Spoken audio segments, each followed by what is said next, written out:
तो दोस्तों आज की वीडियो यूएस वीज़ा अपडेट को लेकर है। काफ़ी लोगों का कन्फ्यूजन रहता है कि यूएस वीज़ा दे रहा है कि नहीं दे रहा, और यदि यूएस वीज़ा दे रहा है तो कौन सा वीज़ा दे रहा है और इसकी टर्म्स एंड कंडीशन क्या है, कैसे वीज़ा मिलेगा, तो वो सारा कुछ मैं इस वीडियो में क्लियर करूंगा। तो नमस्कार दोस्तों, मैं ऋषभ आपका स्वागत करता हूं अपने यूट्यूब चैनल पे। तो दोस्तों अगर आप चैनल पे पहली बार हैं तो मैं आपको बता दूं, इस चैनल पे मैं ट्रैवल ब्लॉग, वीज़ा अपडेट और इमिग्रेशन से रिलेटेड वीडियोस बनाता रहता हूं। तो दोस्तों चैनल को कर दीजिए सब्सक्राइब और बेल आइकन को प्रेस कर दीजिए ताकि मेरे आने वाले लेटेस्ट वीज़ा और इमिग्रेशन के अपडेट्स वीडियो आपको मिल सके। तो काफ़ी लोगों का कन्फ्यूजन है कि यूएस वीज़ा चालू हो गए कि नहीं हो गए, और इमिग्रेशन का क्या प्रोसेस रहेगा, कि इमिग्रेशन का प्रोसेस क्या चल रहा है, कोविड-19 का कौन सा स्टेटस लेकर जाना होगा, और क्वारंटाइन का क्या चल रहा है। तो वो सारा कुछ मैं बताऊंगा इस वीडियो में आपको। तो दोस्तों वीडियो को लास्ट तक जरूर देखिएगा, तो आपके सारे क्वेश्चन का आंसर मैं इसी वीडियो में आपको दूंगा। तो गाइस इससे पहले भी मैंने एक यूएस वीज़ा अपडेट को लेकर वीडियो बनाई थी अपने चैनल पे, और अगर आपको वो वीडियो भी देखना है तो आप आई बटन पे मैं वो वीडियो दे दूंगा, आप जाकर देख सकते हैं अभी। तो यूएस वीज़ा बहुत पहले ही कंटिन्यू हो चुका था, जैसा कि मैंने वीडियो पहले बना भी रखी है, लेकिन उसमें एक कंडीशन थी। तो यूएस वीज़ा बहुत पहले ही कंटिन्यू हो चुका था, अगर मैं आपको क्लियर बताऊं तो, लेकिन उसके पीछे कुछ टर्म्स एंड कंडीशन थी। तो यदि किसी का पहले से ही फॉर्म DS-160 पहले से ही जमा है और उसने यदि फ़ी, तो उसमें कंडीशन ये थी, यदि किसी का पहले से फॉर्म DS-160 पहले से ही जमा है और उसने फ़ी अगर दे रखी है तो उसमें कंडीशन ये थी, यदि किसी ने पहले फॉर्म DS-160 सबमिट कर रखा था और फीस पे कर रखी थी और उनको अपॉइंटमेंट नहीं मिली थी, तो अभी उनको अपॉइंटमेंट मिल सकती है। और दूसरी कंडीशन ये है, यदि किसी के पास यूएस वीज़ा ऑलरेडी है और वो एक्सपायर होने वाला है तो आप उसको भी रिन्यू करा सकते हैं, उसकी भी विंडोज ओपन है। तो यदि किसी का वीज़ा एक्सपायर हो रहा है तो आप उसको रिन्यू करा सकते हैं। और इसके अलावा यदि किसी का इमरजेंसी केस है तो वो भी वीज़ा के लिए अप्लाई कर सकते हैं। और इसके अलावा फैमिली वीज़ा भी मिल जाएगा, यदि किसी को मतलब कि इमरजेंसी है, कोई आपका वहाँ दूसरी कंट्रीज में मतलब कि यूएस में है और आपसे आप मिलना चाहते हैं उनसे, आपकी स्पाउस है या कोई भी है, तो आप उसके लिए भी वीज़ा अप्लाई कर सकते हैं अगर इमरजेंसी केस है तो ये सारे वीज़ा होंगे कैसे, ये भी मैं आपको एक्सप्लेन कर देता हूँ। तो यदि आप फर्स्ट टाइम वीज़ा अप्लाई करेंगे, मतलब कि पहली बार आपका वीज़ा इससे पहले कभी नहीं लगा, तो आपने पहले कभी अपॉइंटमेंट नहीं ली, आपने पहले कभी फॉर्म DS-160 सबमिट नहीं किया, कोई फी पे नहीं की, तो उस केस में वीज़ा मिलना थोड़ा डिफिकल्ट होता है। और एक्चुअल में इसका स्टेटस तब पता चलेगा जब आपका फॉर्म DS-160 सबमिट हो जाएगा, तो ऑनलाइन इसका स्टेटस आपको पता चल जाएगा। तो फॉर्म DS-160 सबमिट होने के बाद आपको तो इसका स्टेटस तब पता चलेगा जब आपका फॉर्म DS-160 सबमिट हो जाएगा और आपकी प्रोफाइल बन जाएगी, तो ऑनलाइन आपको स्टेटस इसका पता चल जाएगा। ये सब कंप्लीट होने के बाद कंप्यूटर पे आपका स्टेटस आता है कि आपको बायोमेट्रिक का अपॉइंटमेंट मिलेगा या नहीं मिलेगा। तो सारा कुछ आपको बाद में ऑनलाइन स्टेटस चेक करने में पता चलेगा कि आपको अपॉइंटमेंट मिलेगा कि नहीं मिलेगा। अपॉइंटमेंट मिलेगा तो बायोमेट्रिक के लिए मिलेगा या फिर सिर्फ या इंटरव्यू साथ में होगा, ये सारा कुछ आपको बाद में पता चलेगा। तो ये सारा कुछ स्टेटस आपको तब पता चलेगा जब आप अपना फॉर्म DS-160 सबमिट कर देंगे, पेमेंट कर देंगे।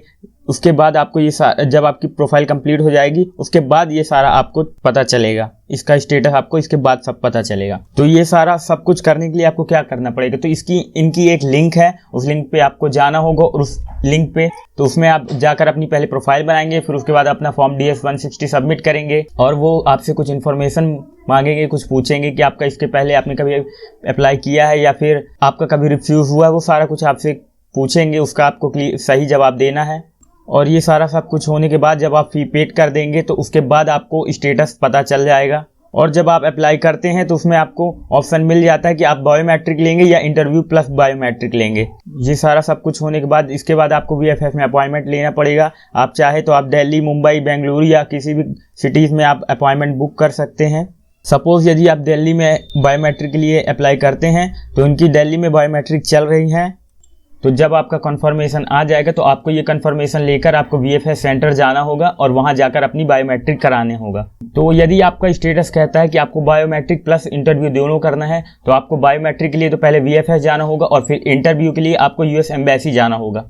तो यदि आपको ये दोनों अपॉइंटमेंट मिलते हैं तो आपको पहला VFS जाना होगा बायोमेट्रिक के लिए, और दूसरा आपको जाना होगा US एम्बेसी, वहां आपको उसका इंटरव्यू क्लियर करना होगा। वैसे इंटरव्यू में ज़्यादा कुछ वो नहीं पूछते हैं, लेकिन वो अगर पूछ भी सकते हैं आपसे, यदि आपका कॉन्फिडेंस सही नहीं है, अगर उनको कुछ प्रॉब्लम लगी तो वो आपसे ज़्यादा कुछ पूछ भी सकते हैं। मेन वो आपकी प्रोफाइल चेक करेंगे और आपका कॉन्फिडेंस, आपका तो वो आपका कॉन्फिडेंस देखेंगे, आपकी बॉडी लैंग्वेज देखेंगे, आपको जज करेंगे। उस हिसाब से वो उनके ऊपर डिपेंड करता है कि वो आपको वीज़ा देंगे या आपको रिफ्यूज़ करेंगे। और सपोज यदि कोई अपने फॉर्म में डिक्लेयर कर रहा है कि मैं इस पोजीशन में हूँ, मैं इतने पैसे कमा रहा हूँ, तो वो सारा कुछ वो जज कर लेते हैं, आपकी बॉडी लैंग्वेज से ही वो जज कर लेते हैं। यदि उनको अगर कुछ प्रॉब्लम लगती है तो वो आपको वीज़ा रिफ्यूज़ भी कर सकते हैं। तो आपको करना क्या है, तो मैं आपको बता देता हूँ। आपको उनके सारे क्वेश्चन से जवाब अच्छे तरीके से देना, कॉन्फिडेंट तरीके से देना है, बॉडी लैंग्वेज अपनी सही रखनी है, जो है आपको सही सही बताना है, कुछ झूठ नहीं बोलना, क्योंकि यदि आप वहाँ झूठ बोलते हैं तो वो आपको पकड़ लेते हैं और बाद में आपकी वीज़ा रिफ्यूज़ हो ही जाएगा। तो वो लोग जो भी आपसे जो कुछ भी क्वेश्चन करते हैं, आपको उनका क्लियरली आंसर देना है।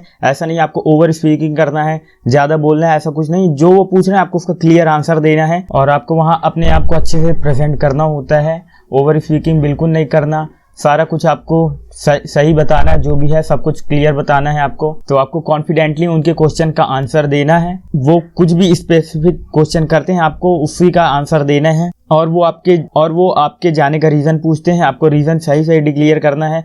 वो कुछ भी पूछ सकते हैं कि आप वहाँ कहाँ स्टे करेंगे, कितने दिन रुके, वो सब कुछ पूछेंगे। तो आपको क्लियर सही सही आपको जवाब देना है, कॉन्फिडेंट होकर बिल्कुल। तो इनसे आपका वीज़ा लगने के चांसेस काफ़ी ज़्यादा बढ़ जाते हैं। फिर ये सारा सब कुछ होने के बाद वो अगर आपसे आपका पासपोर्ट मांगते हैं तो आप समझ जाइए कि आपका वीज़ा लग जाएगा। मतलब कि वो इसलिए आपसे पासपोर्ट मांगते हैं कि उसमें आपका जो वीज़ा होगा वो स्टिकर के फॉर्मेट में वो प्रिंट करके आपके पासपोर्ट में लगाएंगे।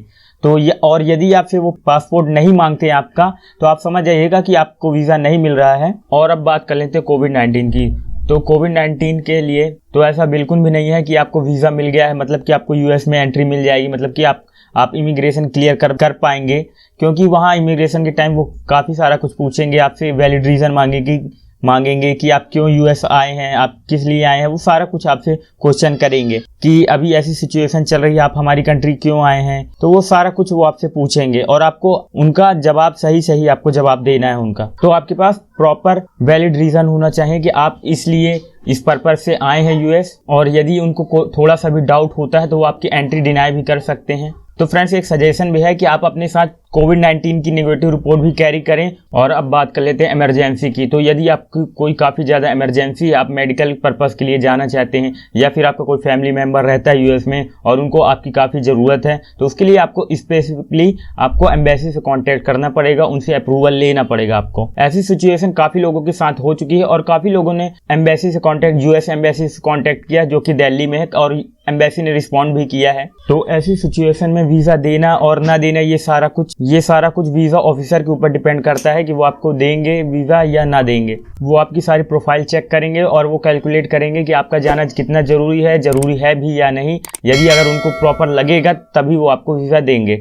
और इसके बाद अब आ जाती है डॉक्यूमेंटेशन की बारी। तो काफ़ी लोग क्या करते हैं, कंफर्म टिकट लेकर जाते हैं। कंफर्म टिकट की वैसे एज सच कोई रिक्वायरमेंट नहीं है। यदि आपके पास डमी टिकट है तो आप डमी टिकट भी ले जा सकते हैं। वैसे टिकट्स की अभी कोई रिक्वायरमेंट नहीं होती, क्योंकि काफ़ी लोगों का क्या होता है कि वो वीज़ा के लिए जब जाते हैं तो, और यदि उनका वीज़ा रिफ्यूज़ हो जाता है तो उनकी टिकट का जो अमाउंट होता है वो सारा पैसा बर्बाद हो जाता है। वैसे इंटरव्यू के दौरान फ्लाइट टिकट्स का ज़रूरी नहीं होता है इतना। और उसके अलावा यदि आप यूएस में किसी होटल में रुक रहे हैं और आपकी डे बाय डे आइटनरी है, तो आप उसको अपने साथ कैरी जरूर कर सकते हैं। आप अपनी आइटनरी में सब कुछ मेंशन करें कि मैं इस दिन इस सिटी जाऊंगा और ये सिटी एक्सप्लोर करूंगा, इस सिटी में इतने दिन स्टे करूंगा, वो सारा कुछ आप अपनी आइटनरी में डे बाय डे मेंशन करें। तो आप उनको अपना रिजर्वेशन दिखाएंगे, अपनी होटल बुकिंग वाउचर दिखाएंगे और आप बताएंगे कि मेरा ये प्लान है, मैं इस दिन इस सिटी में रहूंगा और इस होटल में स्टे करूंगा। वो सारा कुछ आपको अपनी आइटनरी में मेंशन करके उनको शो करना है। या फिर आप बताएंगे कि मेरे को इस फ्रेंड के घर जाना है, या फिर रिलेटिव है या फैमिली मेम्बर है, वो सारा कुछ आप उसमें मेंशन कर सकते हैं। और इसके बाद नेक्स्ट पॉइंट आ जाता है ट्रैवल इंश्योरेंस का। तो ट्रैवल इंश्योरेंस मस्ट इंपॉर्टेंट है। ट्रैवल इंश्योरेंस बहुत ज़्यादा इंपॉर्टेंट है। वो पहले भी था और अब तो और ज़्यादा ज़रूरी हो गया है कोविड के बाद। तो यदि आप ट्रैवल इंश्योरेंस लेकर जाते हैं तो उसमें ध्यान रखिएगा कि आपका travel insurance comprehensive travel insurance होना चाहिए और उसमें $50,000 का क्लेम होना चाहिए। और यदि आप ट्रैवल इंश्योरेंस लेकर जाते हैं और उसमें यदि आपका कोविड-19 भी ऐड रहता है तो उसमें आपको इमिग्रेशन में और ज़्यादा हेल्प मिलती है। मतलब कि ज़्यादा कुछ प्रॉब्लम नहीं जाती इमिग्रेशन में, क्योंकि उनको लग जाता है कि ये प्रॉब्लम, मतलब ये हमारे यहाँ आकर कुछ प्रॉब्लम क्रिएट इनकी वजह से नहीं होने वाली, तो आपका इमिग्रेशन में थोड़ा हेल्प हो जाती है ट्रैवल इंश्योरेंस की वजह से। और इसके अलावा आपकी फाइनेंशियल स्टेटमेंट भी ज़रूरी है। आप जॉब करते हैं या फिर आप बिजनेस करते हैं तो उसके सारे डॉक्यूमेंट्स, आपकी बैंक स्टेटमेंट, ये सारा कुछ आपको भी कैरी करना होगा अपने साथ। तो आई होप गाइस आपको वीडियो हेल्पफुल लगा होगा गाइस। अगर वीडियो हेल्पफुल लगा हो तो इसको शेयर जरूर कीजिएगा। And thanks for watching our video.